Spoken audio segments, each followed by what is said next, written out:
कुंभ राशि वाले बंधुओं, स्वागत है आप सभी का मंथन भिंड यूट्यूब चैनल में। तो कुंभ राशि वालों, जरा ध्यान से सुनिए। समय और काल कुछ ऐसा पॉजिटिव होने जा रहा है कि अब कह सकते हैं कि आप राजा बनने वाले हो। स्वर्ण मुकुट आपका इंतजार कर रहा है। और यह हम क्यों कह रहे हैं, ध्यान से सुनिए। पूरे कार्यक्रम को अगर आप समझ जाएंगे, सुन लेंगे और अपने चित्त में बिठाकर जीवन में उतार लेंगे इन बातों को, तो 100% राजा ही बनेंगे। कोई आपको रोक नहीं पाएगा। लेकिन सीधी सी बात है कि लोगों के अंदर धैर्य की कमी होने के कारण जल्दबाजी में किए गए सारे कार्य शैतान के कार्य बन जाते हैं और असफलता के कारक बनते हैं। तो हम जो कुछ भी बताएंगे उसके लिए आपका पूरा ध्यान यहाँ होना आवश्यक है। कोई भी बात यहाँ पर हल्की नहीं है, इन्हें हल्के में लेना भी नहीं। पूरे धैर्य के साथ समझिए ग्रहों की स्थिति कैसी हो रही है। ग्रहों की स्थिति ऐसी है कि सूर्य देवता प्रबल हैं इस समय पर। शुक्र आदित्य योग बनाकर बैठे हैं। ऐसे में आपके बड़े काम, बहुत सारे काम बनने शुरू होंगे। हालांकि चंद्रमा की स्थिति जरूर राहु के साथ होने जा रही है। यह स्थिति थोड़ी सी नेगेटिव जरूर है। बुध के साथ चंद्रमा है, राहु है, तो दो तरीके के प्रभाव इसके ऊपर आपके जीवन में पड़ने वाले हैं। पॉजिटिव भी कुछ है और कुछ नेगेटिव भी है। इन्हें गहराई के साथ समझ लेना। साथ ही साथ हम आपको बताएं कि कुछ ऐसे सूत्र है, कुछ ऐसी जरूरी आवश्यक बातें हैं जो आपको जानना इस समय और काल पर बहुत आवश्यक है। देखो, एक चीज हम आपको बता दें कि समय तो कभी अच्छा और कभी बुरा होता ही है। लेकिन कुछ लोग आपने ऐसे देखे होंगे जीवन में जिनका कभी बुरा समय ही नहीं आता, हमेशा अच्छे समय में ही रहते हैं। ना उनकी कुंडली में कोई दोष जैसा दिखाई देता है, वो हमेशा मौज करते रहते हैं, आगे ही बढ़ते रहते हैं। ऐसा लगता है जैसे कि वो लक्ष्मी पुत्र हैं, देवताओं के पुत्र हैं। और ठीक इसके विपरीत कुछ लोग ऐसे होते हैं जिन्हें कभी आपने सुखी ही नहीं देखा होगा। हमेशा दुखी रहते हैं, हमेशा व्याकुल रहते हैं, हमेशा एक ना एक टेंशन उनके पीछे लगी ही रहती है। जैसे तैसे कोशिश करके एक आध से छुटकारा पा भी लिया तो दूसरी आ जाती है। यानी उनका जीवन एक समस्या का जीवन होता है। ठीक है, तो अब ये क्यों होता है? ये इसीलिए होता है कि चाहे जाने में चाहे अनजाने में जो लोग अच्छा जीवन जी रहे हैं, सफल जीवन जी रहे हैं, शांतिपूर्ण जीवन जी रहे हैं, वो कुछ ऐसे सूत्रों को अनुपालन कर रहे हैं, अपने जीवन में लेकर आए हैं जो कि उनके लिए फलीभूत हो रहे हैं। और उन सूत्रों की वजह से ही उनके जीवन में ये स्थिति सदा निर्मित रहती है। ठीक है, चिर यौवन जैसी स्थिति, यानी उनका जो सुख है वही चिर यौवन स्थिति में रहता है। और ठीक इसके विपरीत कुछ लोग ऐसे हैं जो जाने या अनजाने में कुछ ऐसी प्रैक्टिसेस कर रहे हैं, कुछ ऐसे अभ्यास कर रहे हैं जो कि उन्हें सुखी होने नहीं देते। क्योंकि समय तो जब अच्छा आता है तो सबके लिए आता है, बुरा आता है तो ग्रह दशाओं के आधार पर हम बोल रहे हैं। यहाँ पर समय का पहिया तो लगातार घूम रहा है, ग्रह भी लगातार गतिमान है, तो एक जैसा समय तो नहीं रह सकता। तो अगर 10-10, 20-20 साल तक लोग एक ही परेशानी से जूझते चले आ रहे हैं तो इसके कुछ कारण हैं। क्या वो कारण हैं, उन्हें जान लेना, समझ लेना, आज के इस कार्यक्रम में बताएंगे। ठीक है, इसी के साथ साथ हम आपको बताएंगे सटीक भविष्यवाणियां जो अगले 3 से 5 दिन, जैसा कि हमने कल के कार्यक्रम में कहा था कि सूर्य देवता का गोचर हो चुका है। अब 7 दिनों तक आपका गोल्डन टाइम है। ग्रह स्थितियां चाहे जैसी भी रहें, अगर आप राइट प्रैक्टिसेस करते हैं, यानी कि सही अभ्यास, सही क्रियाओं का अनुपालन करते हैं, तो आपकी उन्नति 100% तय है। समय का जो कुचक्र है इसे आप तोड़ने में कामयाब हो जाएंगे। जी हाँ, ये कोई छोटी मोटी बात नहीं है। हम आपको कह देते हैं कि कोई इस तरह आपको समझाएगा नहीं। आप लिख कर ले लो ये बात। लोगों का मोटिव, मकसद होता है केवल अपनी बात कहना। आपकी सुनने में किसी की कोई दिलचस्पी नहीं, इंटरेस्ट नहीं है। लोग आएंगे, अपनी भविष्यवाणियां करेंगे और भाग जाएंगे। उनको इस बात से कोई मतलब नहीं कि ये भविष्यवाणियां आपके जीवन से रिलेट भी हो रही है कि नहीं, या आपके दुख दर्द वो महसूस भी कर पा रहे हैं कि नहीं। क्योंकि इसके लिए चक्रों का जागृत होना अनिवार्य है। अगर हृदय चक्र किसी का जागृत नहीं है तो वो तो प्योर बिजनेसमैन है, अपनी बात कहकर भाग जाएगा। आप कहते रहिए अपनी दुख तकलीफ। लेकिन साधकों के साथ स्थिति थोड़ी सी उलट होती है, विपरीत होती है। वो दूसरों के दुख को, तकलीफ को आसानी से महसूस करते हैं, इसीलिए वो मेहनत करते हैं, वो तपोबल बढ़ाते हैं ताकि उनकी वाणी सिद्ध हो जाए और किसी के, उनके जीवन में उद्धार हो जाए कह देने मात्र से, माई की कृपा से। तो ये स्थिति रहती है हम जैसे लोगों के साथ। तो हम आपको जो बताएंगे वो बात बिल्कुल सटीक होगी, उसका प्रमाण होगा। और प्रत्यक्ष को प्रमाण क्या, जब आप उसे अपने जीवन में लेकर आएंगे तो वह आपके ऊपर भी फलीभूत हो जाएगी, तो आपको खुद ही पता लग जाएगा। हजारों लोगों को हमारे बताए उपायों से संतान प्राप्ति नहीं हो रही थी, संतान प्राप्ति हो गई। माई की कृपा से हो रही है। हम तो तुच्छ माध्यम है, कीड़े मकोड़े के समान, माई ही कर रही है ये। तो किसी का बिजनेस व्यवसाय डूब रहा था, उन्नति हो गई। कोई कर्जे में था, मुक्ति प्राप्त हो गई। किसी को संतान नहीं थी तो संतान प्राप्ति हो गई। बहुत सारी चीजें हैं। तो ये चीजें आप समझ पा रहे हैं। आज का ये जो कार्यक्रम है ये बड़ा गहरा, बड़ा ही महत्वपूर्ण कार्यक्रम है। इसे अनदेखी मत करना, पूरा जरूर देखना। कार्यक्रम में कुछ जरूरी सावधानियां, कुछ जरूरी सूत्र बताएंगे, उन्हें मान लेना। अगले 7 दिनों तक तो कम से कम मान ही लेना। और उसके बाद फिर आपको हम बताएंगे एक ऐसा उपाय, शक्तिशाली उपाय जो सूर्य देवता से ही जुड़ा हुआ है। अब सूर्य देवता को आप हल्के में मत लेना। सूर्य देवता ये जो संसार चल रहा है ना, ये सूर्य की कृपा से ही चल रहा है। अगर 6 महीने के लिए सूर्य उदय होना बंद हो जाए तो संसार समाप्त हो जाएगा। जीवन का कारक है। इसीलिए हिंदुओं के पंच देवताओं में सूर्य देवता को शामिल किया गया है। समझ रहे हैं ना आप? यानी सूर्य जागृत देव है और सभी देवी देवताओं के दर्शन करने के लिए तो आपको तपस्या करनी पड़ेगी। हजारों वर्ष तप करेंगे, जन्म जन्मांतर तक तप करेंगे, तब जाकर शायद उनके दर्शन हो जाएं। लेकिन सूर्य देवता ऐसे हैं जिनके प्रतिदिन दर्शन होते हैं, लेकिन तब भी देखो हम कितने कृतज्ञ हैं कि हम उनके दर्शन करके भी उन्हें कोस ही देते हैं। ये कितनी गर्मी कर रखी है। ये नहीं कहते कि आभार है आपका, धन्यवाद है आपका कि आपने नवजीवन हमको दिया। खैर कोई बात नहीं, ये भी सूत्रों से जुड़ा हुआ है। सारी बातें विस्तार से समझने के लिए कार्यक्रम को अंत तक देखना। इस उपाय को जो भी व्यक्ति कर लेगा, सूर्य नारायण से जुड़ा हुआ उपाय है, 7 दिन के अंदर अंदर उसकी भीषण से भीषण समस्या, दुख तकलीफ से मुक्ति की गारंटी है। अब गारंटी शब्द जब हम कहते हैं तो बहुत से लोग यहाँ पर है ना चिढ़ जाएंगे, परेशान हो जाएंगे कि आप कैसे गारंटी, आप क्या भगवान? नहीं, हम भगवान नहीं है। वैसे तो सभी भगवान ही हैं, क्योंकि सबके अंदर भगवान का यानी ईश्वर का अंश ही विराजमान है। कण कण में शंकर हैं, रोम रोम में राम, तो फिर क्यों नहीं हुए भगवान? अब हमारे तो वेदों में भी लिखा है अहम ब्रह्मास्मि।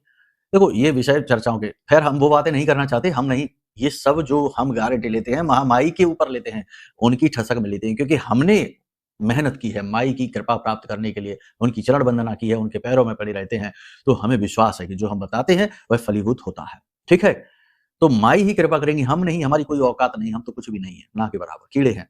हमारी बात को बस आप सुन लो और उसका अनुपालन करो, कृपा देवताओं की होगी, हमारी कोई कृपा नहीं। ठीक है, तो हमारा क्रेडिट नहीं लेना हमको। तो आप ऐसी वाणी नहीं, ऐसे विचार नहीं, ऐसी अशुद्धता नहीं, विकृतियां नहीं लेकर आना, बस कर लेना, कुछ नहीं जाएगा, फ्री के हैं सारे उपाय। ठीक है, तो चलिए सारी बातों को आपने समझ लिया, कार्यक्रम में अंत तक जरूर ठहरना। अब पूरी भक्ति भाव के साथ माई को क्रेडिट तो देना ही पड़ेगा, है ना, क्योंकि उनके ही आदेश से, उनकी ही कृपा से हम आपके लिए कुछ लेकर आ पाते हैं और आप भी उसे ग्रहण कर पाते हैं। श्रीमद् भागवतम में कहा गया है कि बहुत बिरले ही हैं जो भागवत कथा सुन पाते हैं, और उनमें से भी बड़े बिरले हैं जो उस भागवत कथा को मनन कर पाते हैं, और उनमें से भी कुछ बिरले हैं जो उसे अपने जीवन में उतार पाते हैं, और उसमें से भी बहुत बिरले हैं जो सीधे भगवत कृपा को प्राप्त कर पाते हैं। राजा परीक्षित की बात देख रहे हैं ना आप, शास्त्रों में सब कुछ है, सूत्र तो शास्त्रों में ही है, जीवन के और मृत्यु के भी। खैर चलिए महामाई के दर्शन करिए और पूरे भक्ति भाव के साथ लिख डालिए जय मां भद्रकाली कृपा करो।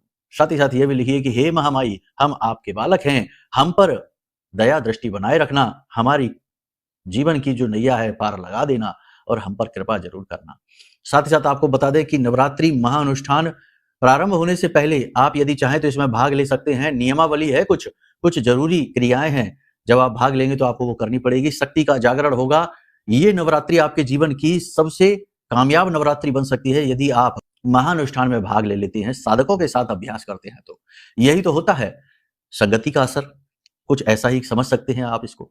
तो यदि महाअनुष्ठान में भाग लेना है तो वीडियो में नंबर है, इन नंबरों पर फोन करिए, सारी जानकारी आपको विस्तार से समझा दी जाएगी। ठीक है, चलिए अब अपने मूल विषय को शुरू करते हैं। बात करते हैं सटीक भविष्यवाणियों की। ज्यादातर भविष्यवाणियां तो आपके जीवन से मैच करेंगी, जो ना मैच करे तो कोई बात नहीं है, वो अन्य भाई बंधु के लिए हो गई। हम कोई भगवान नहीं है, हम भी ग्रहों का आकलन कर रहे हैं, बस कोशिश ये करते हैं कि आकलन सटीकतम हो जाए। ठीक है, तो अब ध्यान से सुनिए। जय माई की। बंधुओं, ज्योतिष और तंत्र विद्या के क्षेत्र में आचार्य अमित एक जाना माना नाम है।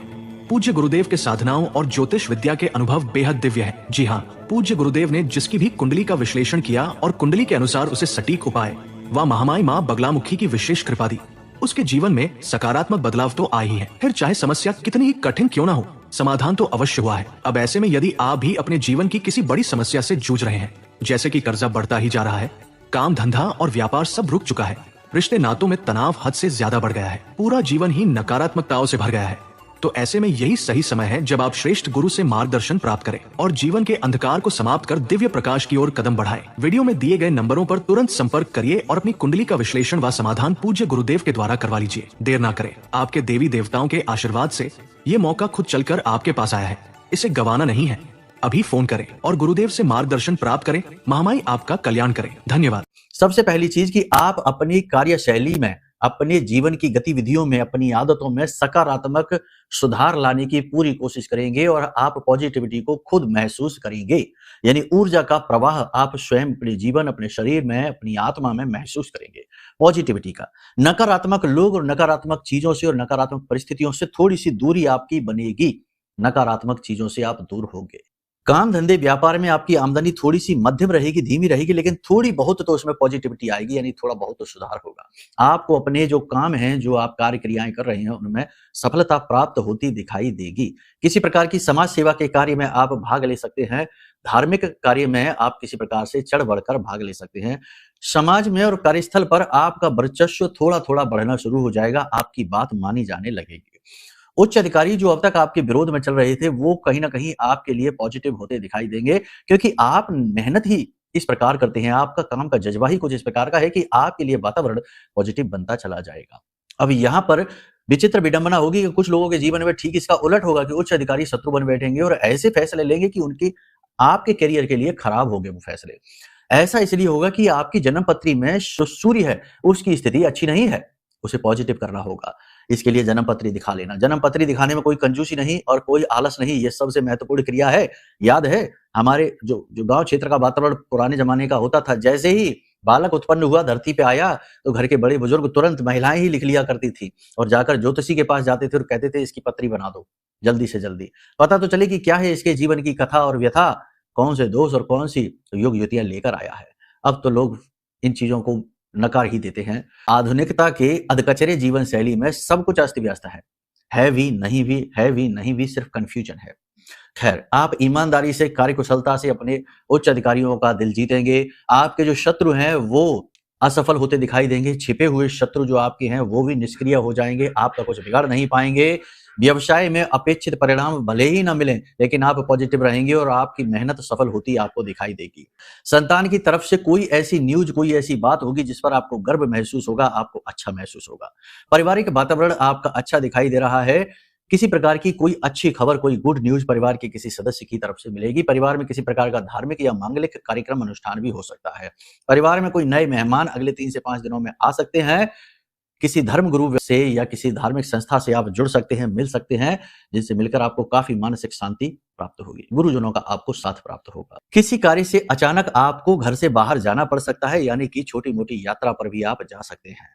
चलते हुए कार्य में अचानक से बाधा भी आ सकती है, लेकिन आप उस बाधा से बाहर निकल जाएंगे। आसानी से अपनी युक्तियों के आधार पर आप इनसे बाहर निकलेंगे। नजदीक के कुछ लोग आपके साथ विश्वासघात कर सकते हैं, यानी कि अपने वादों से मुकर सकते हैं और आपके साथ ऐसा व्यवहार, ऐसी एक्टिविटी कर सकते हैं जो धोखे जैसी महसूस होगी, तो थोड़ा सा आपको अलर्ट रहने की जरूरत है। कुछ लोग अनायास ही, बिना मतलब में ही आपसे बुराई मानेंगे और आपसे दूरी बनाने लगेंगे। आपके मन में ये आएगा जरूर कि आपने तो कुछ ऐसा किया भी नहीं, लेकिन क्या हो गया। तो आपको ज्यादा दिमाग लगाने की ऐसी जगह पर जरूरत है ही नहीं, क्योंकि ये विकृत मानसिकता के लोग होते हैं। इन्हें चापलूसी, चमचागिरी अच्छी लगती है और ऐसे लोग दूर हो जाएं तो उसी में अच्छा है, क्योंकि ऐसे लोगों की संगत में रहकर आप अपना समय ही खराब करेंगे। इस समय और काल पर शारीरिक परिश्रम आपका बढ़ सकता है और मेंटल स्ट्रेस, अब स्ट्रेस पॉजिटिव होगा। देखो, हर एक चीज में पॉजिटिव और नेगेटिव साइड होती है, तो स्ट्रेस भी पॉजिटिव होता है। जैसे किसी के घर में कन्या का विवाह है, तो अब उसके पिता को, उसके भाई को स्ट्रेस है, तो अब यहाँ पर कोई स्ट्रेस ऐसा वाला नहीं है कि अरे क्या करे, अब तो जीना मुश्किल है। नहीं, ये स्ट्रेस है काम का, कि व्यवस्थाएं बनानी है, कोई व्यवस्था भंग ना हो जाए, कहीं जगहसाई ना हो जाए, कहीं कोई बात बिगड़ ना जाए, कहीं कोई कुछ कह ना दे, ऐसा वाला स्ट्रेस। तो ये पॉजिटिव वाला स्ट्रेस आपके जीवन में अभी रहेगा। नजदीकी लोगों का निराशावादी व्यवहार, आचरण आपको थोड़ा सा दुखी करेगा, क्योंकि आप दिल से सोचने वाले इंसान हैं, आप मन से सोचने वाले, आप दिमाग नहीं लगाते ज्यादा। ठीक है, अब यहाँ पर आपको अपने मन के ऊपर भी कार्य करना होगा, क्योंकि राहु के साथ बुध की, चंद्र की युति जो है ना, ये थोड़ी सी खतरनाक होने वाली है। कहने का मतलब ये है कि यहाँ पर आपको मन पर नियंत्रण रखना होगा। मन में चंचलता भरे भाव आएंगे, खेलकूद आदि, या फिर समय की बर्बादी, क्योंकि यहाँ पर मंगल भी बैठा हुआ है, अंगारक भी बना हुआ है, तो यहाँ पर समय की बर्बादी भी कर सकते हैं आप सोशल मीडिया में, या किसी ऐसी जगह पर जाकर, या किन्हीं ऐसे लोगों के साथ रहकर आप अपना कीमती समय बर्बाद कर सकते हैं। तो थोड़ा इस बात का आप ख्याल रखिए। टाइम का मैनेजमेंट बहुत ज्यादा जरूरी है। अपने समय का सही उपयोग करें। छोटी छोटी बातों को दिल से ना लगाएं। भूमि भवन आदि से जुड़े फैसले लेने में जल्दबाजी ना करें। कोई डील, कोई भी प्रॉफिट वाली डील दिखाई दे रही है तो थोड़ा सा अलर्ट हो जाइए। कहीं ना कहीं फ्रॉड भी हो सकता है, धोखा भी हो सकता है, क्योंकि राहु भी प्रबल ही है, वो कमजोर नहीं है, अपनी ही स्वराशि में बैठा है। 11वीं राशि उसी की राशि है और वहां पर मंगल के साथ, बुध के साथ, चंद्र के साथ, यानी कि ये किसी न किसी प्रकार का छल जरूर कराएगा। ये छलिया योग है। तो अब यहाँ पर आपको थोड़ा जल्दबाजी में फैसला नहीं लेना है। किसी नए व्यक्ति से मिलकर तुरंत इंप्रेस नहीं हो जाना है और उसकी बातों में आकर निर्णय ले लिया कि चलो ठीक है करते हैं कोई भी कार्य। नहीं, नए रिलेशनशिप्स इस समय पर जो बनेंगे वो बेनिफिट वाले रिलेशनशिप होंगे, यानी कि लोग आपसे जो जुड़ रहे हैं वो कहीं ना कहीं अपने ही लाभ के चक्कर में आपसे जुड़ने का प्रयास करेंगे। तो थोड़ा सा उनसे व्यवहार बर्ताव अलग तरीके से करना होगा। जरा जरा सी बातों को अपने दिल से ना लगाएं और छोटी छोटी बातों से लोगों से उलझे ना। लोग आपको उकसाने वाली बातें कह सकते हैं तो उनसे उलझे ना। ठीक है, संभल कर रहे हैं, अपने काम से काम रखें। कुछ लोग ऐसे होते हैं समाज में, दुनिया में, जो कि दूसरों को उकसा कर और दूसरों को मन को खराब करके आनंद पाते हैं। तो ऐसे लोगों से बचने की कोशिश करना। कारोबार में, बिजनेस में प्रतिस्पर्धा आपको परेशान करेगी, लेकिन कोई बात नहीं, आपका अपना तरीका है, आप अपने तरीके से इसे हैंडल कर लेंगे। थोड़ी बहुत तो खिंचाई रहेगी और रहनी भी चाहिए। जरूरत से ज्यादा जीवन जब सरल हो जाता है तो असल में वह कठिन समय की आमंत्रण पत्री है। तो ज्यादा सरलता की आवश्यकता नहीं है, थोड़ी बहुत घिसाई रहेगी, घिस लेना, खींच लेना, कोई बात नहीं है। आत्म मंथन आप करेंगे, अपनी कमियों को दूर करेंगे, अपनी शक्तियों को और बढ़ाएंगे, आत्म केंद्रित रहेंगे, ज्यादा लोगों के साथ लोक व्यवहार नहीं करेंगे, भीड़ भड़ाके में जाने से आप थोड़े से बचेंगे। अब यहाँ पर यह हो सकता है कि आप किसी परिवार के सदस्य के साथ, अपने परिवार के साथ, जो आपको अच्छे लगते हैं ऐसे लोगों के साथ बाहर भोजन वगैरह करने जा सकते हैं, थोड़ी बहुत पार्टी वगैरह भी कर सकते हैं। अब 2-3 चीजें हैं जो यहाँ पर थोड़ी-सी नेगेटिव आपको दिखाई देंगी। पहली चीज ये कि आपके मन में काम वासना बढ़ेगी, विपरीत लिंगी के प्रति आप आकर्षित होंगे, आप उल्टे-सीधे चित्र भी देख सकते हैं। माध्यम तो बहुत है आज के समय में, तो आप उल्टे-सीधे चित्र देख सकते हैं, उल्टे-सीधे आचरणों में आपको आनंद प्राप्त हो सकता है, तो थोड़ा अपनी वासनाओं पर, अपनी इच्छाओं पर नियंत्रण रखें, इंद्रिय सुख की ओर ना भागें। इसी के साथ-साथ आप उल्टा-सीधा भोजन भी खा सकते हैं और गलत लोगों की संगत में आकर कुछ गलत कार्य भी कर सकते हैं, अनैतिक कार्य भी कर सकते हैं, तो थोड़ा संभल कर रहना है। मन पर नियंत्रण अत्यंत आवश्यक है, ये ग्रहों की स्थिति है, इस वजह से है। साथ ही साथ आप किसी के साथ अन्याय नहीं करना चाहेंगे, तो आप अपनी नैतिकता को बनाकर रखेंगे। आप ये कोशिश करेंगे कि कहीं आपकी वजह से किसी व्यक्ति का दिल ना दुख जाए। फिर भी ऐसा होगा कि लोगों का दिल दुखेगा, लोग आपकी नहीं समझेंगे, अपनी ही कहेंगे और आपसे चाहेंगे कि आप बस उनकी ही सुनें, लेकिन ऐसा संभव नहीं है। ताली दोनों हाथों से बजती है, एक से नहीं। कोई व्यक्ति आपसे धन मांग सकता है, देने की आवश्यकता नहीं है। ज़रूरत से ज़्यादा किसी की मदद करने की आवश्यकता नहीं है। जब आप ज़रूरत से ज़्यादा किसी की मदद करने लगते हैं, यानी किसी पर इतने बड़े-बड़े एहसान करने लगते हैं कि उसका जीवन सरल हो जाए, तो समझ में आपको आना चाहिए कि आप प्रकृति के विधान में ही बाधा उत्पन्न कर रहे हैं, क्योंकि वह जो कष्ट भोग रहा है, वह कष्ट भी उसके ही कर्मों का प्रारब्ध है, तो उसे काट लेने दो। ठीक है? जैसे भगवान श्री राम को 14 वर्ष का वनवास हो गया, उसके बाद उनके भैया जो थे ना, भरत भैया, वो उनको लेने आए थे, कहने लगे कि चलो कोई बात नहीं, वापस चलो, अंदर अयोध्या नगरी में ना रहना, बाहर रह लेना, कुटिया बनाकर हम भी आपके साथ रह लेंगे, आपके आसपास सैनिक जमा कर देते, आपकी सुरक्षा बनी रहेगी, नहीं जाना चाहते तो। बहुत सारी बातें उन्होंने की, लेकिन प्रभु श्री राम ने कहा कि नहीं, ये 14 वर्ष का कष्ट हमारे प्रारब्ध में लिखा है, हमें भोगना ही पड़ेगा। तो इसमें कोई सुविधा नहीं, कुछ भी नहीं, यहाँ तक कि खुद भी नंगे पैर हो गए और अपनी जो खड़ाऊ थी वो उठाकर अपने भाई को दे दी। उन्हीं के आधार पर राज चलाया उन्होंने, वो उनका कर्म था। तो भगवान ने जब अपने कर्म को स्वीकार कर लिया, अपने दुर्भाग्य को स्वीकार कर लिया और अपने कष्टों को स्वीकार कर लिया, तो हम मानव क्या हैं? हमें उनसे सीख ही तो लेनी है, इसीलिए तो वो अवतार लेते हैं। कहने का मतलब ये है कि किसी की हेल्प करो, लेकिन एक लिमिट में करो, वरना आप अपने बुरे समय को न्योता दे देंगे। ठीक है? तो ये चीज़ यहाँ तक समझ लिया आपने। अब सबसे बड़ी बात, 2 बातें यहाँ पर हम आपको बताना चाहते हैं। पहली चीज़ ये कि आप जितना हो सके उतना अपने कॉन्फिडेंस को बूस्ट करते रहें, सेल्फ मोटिवेटेड रहें, अपने जोश बढ़ाने वाली बातें। दूसरा कि अपने मुख से नेगेटिव बातें कभी ना बोलें, ना किसी और के लिए, ना अपने लिए। नकारात्मक शब्द, नकारात्मक बातें आपके लिए जहर के समान कार्य करेंगे इस समय पर। इसी के साथ-साथ एक और खास बात है कि अपने अंदर किसी भी प्रकार का ईगो ना आने दें। यानी कहते हैं ना कि हमसे ऐसा कैसे कह दिया, ये हमसे ऐसे कैसे कह सकता है, हम तो इतने अच्छे आदमी हैं। तो ये जो अच्छापन का भी है ना, इसका भी ईगो होता है ना? इसे सत अभिमान कहते हैं। तो ये भी होता है, तो इसे भी ना आने दें, तो आप निर्बाध रूप से आगे बढ़ेंगे। बाकी तो ये तो सामान्य सी बातें हैं कि हर एक पर भरोसा नहीं करना है, अपनी स्वास्थ्य सेहत का ख्याल रखना है, ये तो आवश्यक है ही। योग प्राणायाम इस समय काल पर आपके लिए अत्यंत आवश्यक रहेंगे। ठीक है? तो यहाँ तक सारी चीज़ आपने समझ ली है। अब सबसे महत्वपूर्ण बात है उपाय। उपाय को भी समझ लो। लेकिन एक चीज़ और है कि कुछ लोग यहाँ पर ये कहेंगे कि गुरुजी हमारे जीवन में इस प्रकार की समस्या है, ये दूर ही नहीं हो रही है। या फिर कुछ लोग कहेंगे कि हमारे जीवन पहले बहुत अच्छा चल रहा था, लेकिन इस समय से, एक विशेष समय काल से डाउनफॉल शुरू हुआ और होता ही चला जा रहा है। इसका क्या कारण है? तो अब ये जो सारे प्रश्न आप हमसे पूछेंगे, इन सारे प्रश्नों के जवाब आपके पास स्वयं हैं, आपकी जन्म पत्री में।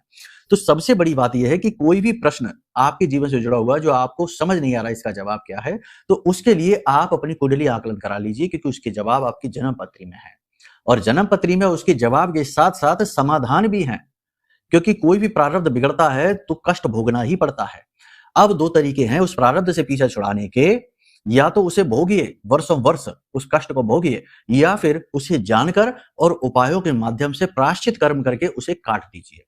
है ना? जैसे कि बलदाऊ भैया जी, श्रीमद् भागवतम में ही है ये प्रसंग है कि सूत जी की हत्या हो जाती है बलदाऊ भैया से, बलराम जी से गलती से हो जाती है, लेकिन ब्रह्म हत्या का पाप लगा तो वो चले गए तीर्थ यात्राओं पर, क्योंकि इस ब्रह्म हत्या के पाप से मुक्त होना था तो प्रायश्चित कर्म करने चले गए। नहीं जाते तो उसका कष्ट भोगना पड़ता, जन्म लेकर फिर आना पड़ता और फिर कोई ना कोई भयानक कष्ट से गुजरना पड़ता।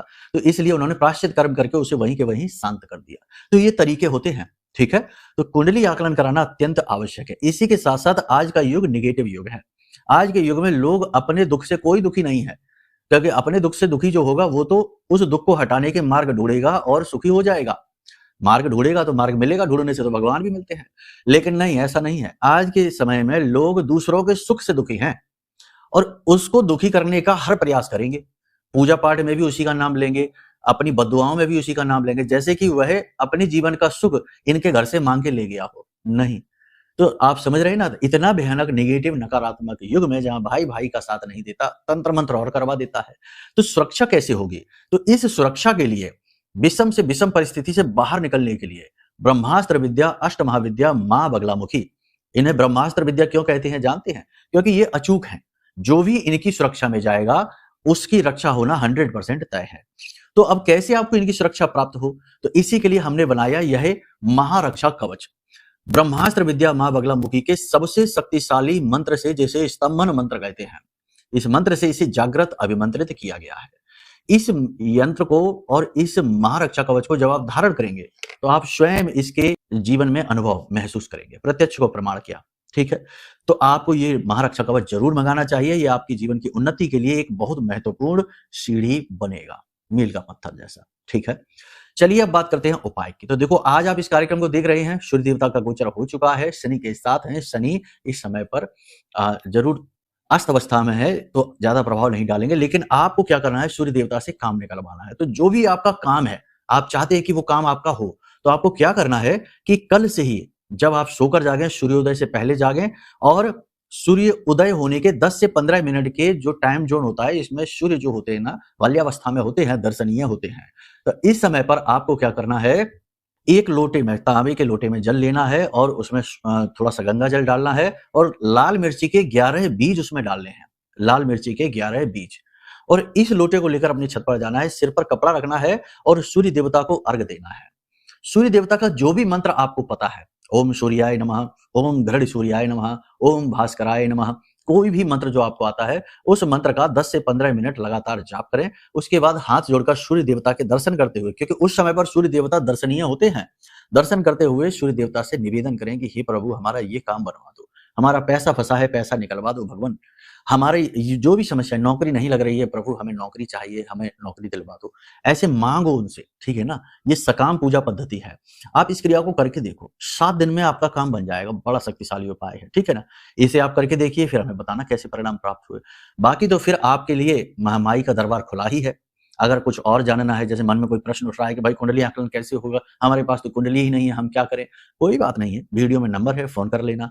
महारक्षा कवच कैसे प्राप्त करें, या फिर माई का जो अनुष्ठान होने वाला है, महाअनुष्ठान नवरात्रि का, इसमें कैसे भाग लें, जो भी प्रश्न मन में उठे, वीडियो में नंबर है। दिन में 10 बजे से लेके शाम को 4 बजे तक, 4:30 बजे तक फोन करेंगे, आपका फोन 100% उठेगा, ठीक है। बहुत से लोग कहते हैं ना गुरुजी फोन ही नहीं उठता। अरे आधी रात को फोन लगाओगे, रात को 11 बजे फोन लगाओगे तो कौन उठा लेगा?